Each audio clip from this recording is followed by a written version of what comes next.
At first, I didn't notice it. I thought I was just tired from walking a little too far that day. A heavy grocery bag felt slightly more difficult to lift, but I brushed it off. Then a few days later, I caught myself pushing up from the couch with both hands. Not because I was in pain, but because I didn't trust my legs the way I used to.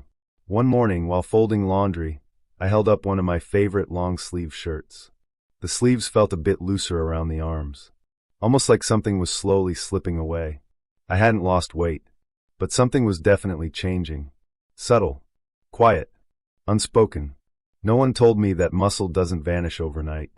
It fades, slowly, like background noise you don't notice, until it's no longer in the background. It's in your movements, your balance, your energy. They told me aging would come with gray hair, with lines on the face, with forgetfulness or slower mornings. But no one told me that the real shift would be the way I started to feel in my own body. How the muscles that once moved me freely, now whispered with fatigue, now asked for more effort, even for less. And when you're over 60, the world just calls it normal. But what if it's not just aging? What if it's something we can notice and gently start working with? Pause here with me. If you've made it this far, chances are you've felt something too. Maybe a little, maybe a lot. Let's open the door together. Comment your age and where you're watching from, because we read every single story and we respond when we can. You're not alone in this. So what was really happening to me? Why was I losing strength in places I hadn't even realized mattered? The truth is, it has a name. It's called sarcopenia. And no, it's not a rare condition. It's what naturally happens to every human body with age. But most of us aren't told when it starts or what it really means. By the time we reach our 30s, we begin losing muscle slowly. Not in big chunks, just little by little, year after year. By 60, that quiet decline speeds up. And by the time we feel it in our arms, our legs, our balance, we've already lost more than we think. And here's the part no one explained to me. Muscle isn't just about strength or lifting things. It's living tissue. It supports your metabolism, helps regulate blood sugar, protects your joints, and even affects how steady you feel when you walk down a hallway. Without enough muscle, you feel more tired, even after a full night's sleep. You lose stability. You burn fewer calories, even when you're not eating more. You start getting up from chairs more slowly, walking less confidently, and sometimes, you stop doing the things you love without realizing it's happening. And the cruel part? Most of us think it's just getting older. So we shrug it off until it's harder to get it back. But here's the good news. You can do something about it. Muscle isn't like teeth. It doesn't fall out and stay gone forever. Even in your 60s, 70s, and beyond, you can rebuild it. And you don't need to lift heavy weights. You don't need to join a gym. You just need to know what's happening and respond to it, slowly and consistently. If you're still watching, that tells me one thing. You care about your strength, and you're ready to take it seriously. So let's take this journey together. One day, one movement, one choice at a time. There's a moment when it clicks, when you realize this isn't just getting older. It's something more. For me, it happened slowly, in tiny, quiet moments. I was at the top of the stairs one morning, just 8 steps. Not a hike, not a workout, but halfway down, I felt my knee buckle a little, like it wasn't sure if it could hold me. I didn't fall, but I paused longer than usual, and I remember thinking, that's strange, that never used to happen. A few days later, I was putting a cast iron pan back on the shelf, a pan I've used for years. This time my arm trembled a little.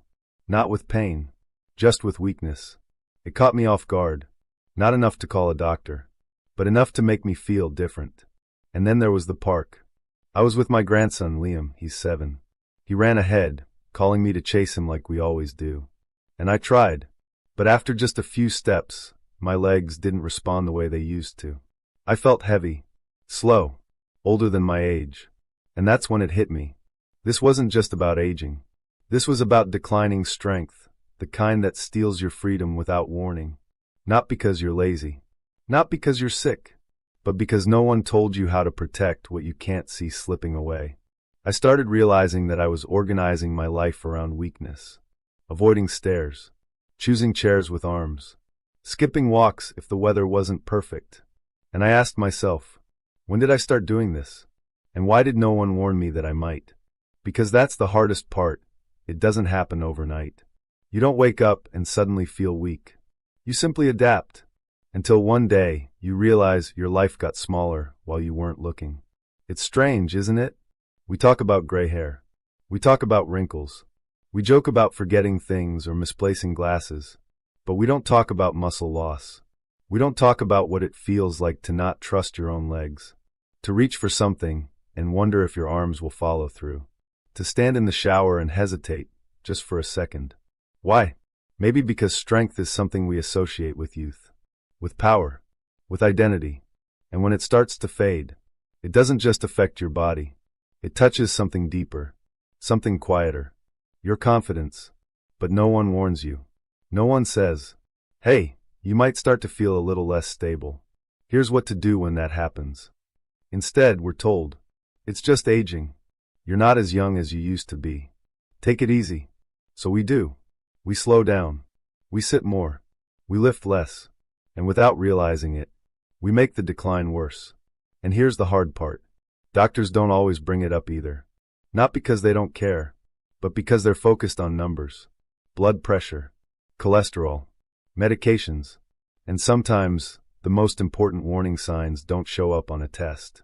They show up in your daily life. When you stop walking as far. When you take the elevator instead of the stairs. Not because of pain, but because of doubt. That's why we need to talk about this. Because strength loss doesn't always scream. Sometimes it whispers. And if you're not listening, it fades into the background. Until you start adjusting your life around it. But the moment you notice it, the moment you name it, that's the moment you can begin to take it back. Once I realized what was happening to me, I didn't panic. But I also didn't pretend it was nothing anymore. I made a quiet decision. Not to fix everything overnight. Not to become an athlete. But to respond. To meet my body where it was. And move forward, slowly, gently, consistently. And here's what I started doing differently. First, I stopped skipping protein in the morning. For years, breakfast was toast, maybe cereal, sometimes just coffee. I didn't know how much that mattered. But protein isn't just for bodybuilders. It's fuel for your muscles. And without enough of it, especially in the morning, your body doesn't get what it needs to preserve strength. Now I keep it simple. An egg. A few spoonfuls of Greek yogurt. Sometimes just peanut butter on whole grain toast. Not perfect. Just intentional. Second, I added movement back in quietly. No gym. No dumbbells. No fancy plan. Just 10 minutes in the morning. I started with ankle rolls while brushing my teeth. Sit to stands from the dining chair. Light resistance bands while watching the news. Small things. But here's what they did. They reminded my muscles that I still needed them. And they responded. Not overnight. But day by day. I also stood more. That sounds too simple, I know, but it mattered. Instead of sitting through every commercial break, I stood and stretched my arms. Instead of waiting in the kitchen while coffee brewed, I walked in place. These little changes weren't dramatic, but they gave my body signals. Signals that I was still here. Still active. Still fighting for strength. And lastly, I paid attention to nutrients. Not supplements at first. Just magnesium, potassium, vitamin D from real food. Leafy greens. Pumpkin seeds. A little sunlight when I could get it. I didn't turn into a different person. I just stopped ignoring what my body had been trying to tell me. And slowly, the weakness began to retreat. Not completely. Not magically. But I began to feel more stable. More alive. More me. If you're still with me, if something in this resonated, like this video, share it with someone you care about. And don't forget to subscribe. We're not chasing perfection here. We're building strength. One steady step at a time. I wasn't the only one feeling this. Once I started paying attention, I began hearing more stories. Stories from people just like me. People who weren't trying to fight aging. They just wanted to feel like themselves again. There was James, 73, from San Antonio, Texas. He wrote in saying, I used to skip my morning walks because my knees felt too stiff. Now I go with a walking stick, just 10 minutes a day. After 2 weeks, I could walk farther without needing to stop. I felt like I got my legs back. He didn't lift weights. He didn't hire a trainer. He He just committed to movement. Then there was Anita, 68, from Toronto. She emailed me about her morning routine. I started adding a protein smoothie to my breakfast, just half a banana, almond milk, oats, and Greek yogurt. I didn't expect much, but I noticed by week 3, I had more energy walking up the stairs in my apartment. I didn't have to pause halfway. It wasn't a magic pill, just one small change, done consistently. And then there's Frank, 76, from Nottingham in the UK. He shared something that stayed with me. I stopped sitting in the same chair all day.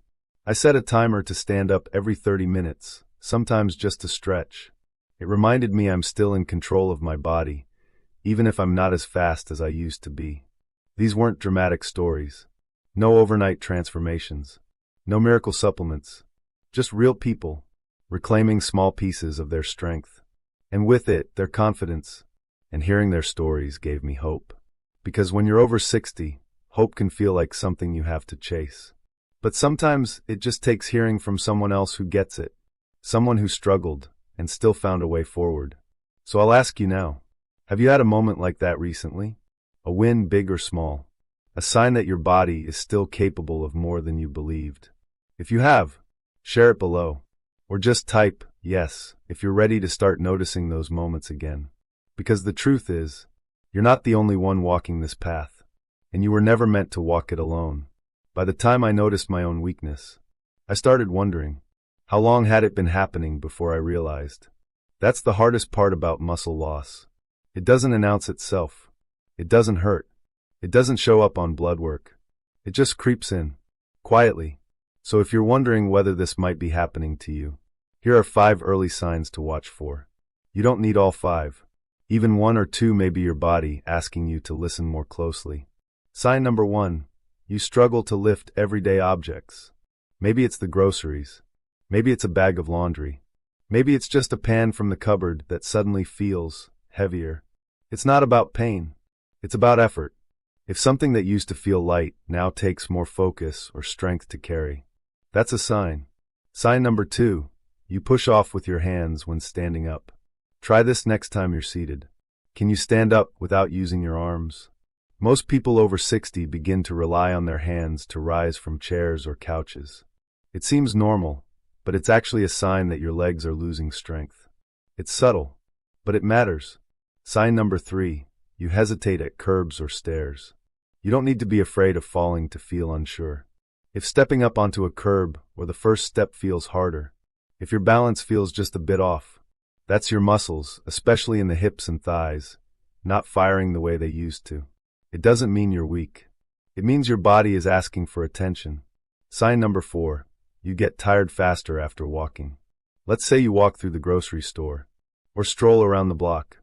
If you notice your legs feel heavy afterward, or you need to sit down sooner than before, that could mean you're losing endurance due to muscle shrinkage. And remember, that loss can be reversed once you start moving again. Sign number 5. You've lost your appetite. This one surprises a lot of people. Muscle needs fuel, but when it starts breaking down, it sends fewer hunger signals to the brain. So ironically, one of the early signs of muscle loss is eating less. If you're skipping meals, not on purpose, but because you're just not hungry, pay attention. Your muscles might be going quiet and asking for help in the only way they can. You don't need to panic. You're not broken. You're not behind. You're just learning the language of your body, maybe for the first time. And once you understand the signals, you can respond. One stretch, one step, one small change at a time. Let me ask you, have you felt any of these signs lately? Comment below with the number that sounds most familiar. Or just type, I'm noticing it, if something quietly resonated. We read every comment here, and someone else might just feel seen because you spoke up. Now that you know the signs, and now that you've heard the stories, the question becomes, what do I do with this information? The answer isn't complicated. You don't need to join a gym. You don't need a strict plan. You don't even need special equipment. You just need to start. And you can start today. Let me give you a few gentle, realistic things you can do, even if you're feeling tired, stiff, or unsure. First, try this. The next time you sit in a chair, don't push up with your hands. Instead, plant your feet. Lean forward slightly, and stand using just your legs. Then sit back down slowly, and do it again. Try it 5 times. That movement alone, repeated once a day, can begin to awaken your legs, your hips, your balance. It's called a sit to stand. But for me, it became a strength ritual. Second, add 1 source of protein to your morning. Not a big meal. Not a complicated recipe. Just one thing. A boiled egg. 2 tablespoons of Greek yogurt. A small scoop of cottage cheese. Or a slice of whole grain toast with almond butter. The key is consistency, not quantity. Your muscles need fuel. And your breakfast is the signal your body uses to start rebuilding strength. Third, take 5 minutes to walk after dinner. That's it. 5 minutes.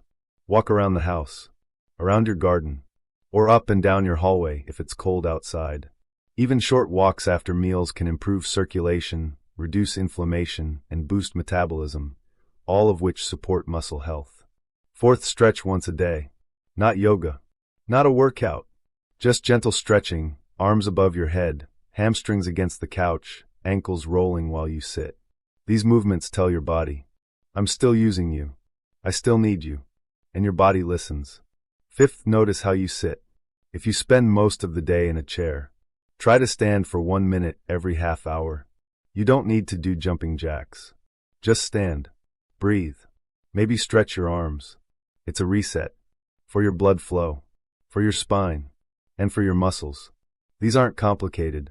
They don't require youth. They require attention and a little intention. You don't have to change everything today, but you can choose one thing and make it yours. Let me ask you, which one will you start with? Standing up without your hands? Protein at breakfast? A 5-minute walk? Type stronger in the comments if you're ready to start somewhere, even if it's just one small habit. We read every name, and you never know who might be encouraged because you chose to speak. You're not too old. You're not too late. You're just getting started. So here we are, not at the end of a lesson, but at the beginning of something more important. Awareness. Because when you understand what your body is telling you, you stop being afraid of it. You start listening. And when you listen, you begin to act. Maybe today you won't do everything, but maybe you'll do one thing differently. Maybe you'll pause before standing and rise without using your hands. Maybe you'll stretch your legs during a commercial break. Maybe you'll add an egg to your breakfast. And remember that food is not just fuel, it's a message to your muscles. And maybe, just maybe, you'll stop waiting for permission to feel strong again. Because strength after 60 isn't about lifting weights. It's about lifting your life. It's about moving with trust, standing with purpose, living with steadiness inside and out. I've felt what it's like to lose that. And I've felt what it's like to get some of it back. Not by doing everything right, but by doing something consistently with care. So if this video spoke to you, if you've seen a bit of yourself in my story, or in James or Anita or Frank, then you're not alone. You're part of a quiet movement, a community that believes aging doesn't mean fading. It means refining, focusing, and returning to what matters most. You, your energy, your balance, your strength, physical and emotional. So let's keep this going. Comment below. What's one change you're making this week? Or just type your name, your age, and your city. Let's remind each other we're in this together. And if you haven't yet, like this video, share it, and subscribe. Turn on notifications so you don't miss the next part of this series. Because tomorrow, we'll talk about how I fix my mornings to reduce stiffness and fatigue, and how you can too. You're not too old to rebuild strength. You're right on time to begin. And remember, you don't have to age perfectly. You just need to age wisely.